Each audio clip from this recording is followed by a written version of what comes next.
has always been shocking to me that education has been given such a low priority in many government policies and in international cooperation instruments.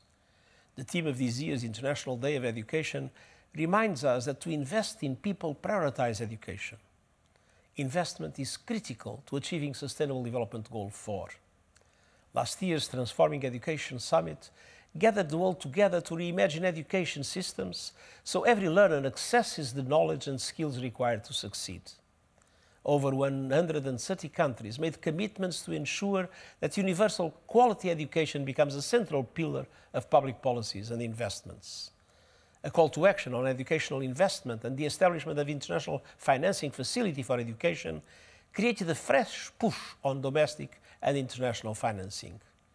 And the summit launched a range of global initiatives to mobilize support for education in crisis settings, girls' education, foundational learning, transforming teaching, digital tools, and green education systems.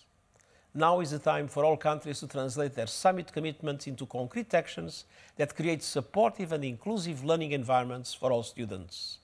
Now is also the time to end all discriminatory laws and practices that hinder access to education.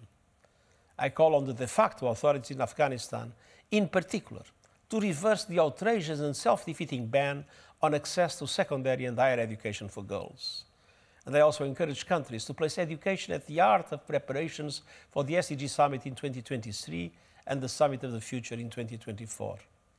Most of all, I urge civil society and youth to continue calling for more and better investment in quality education.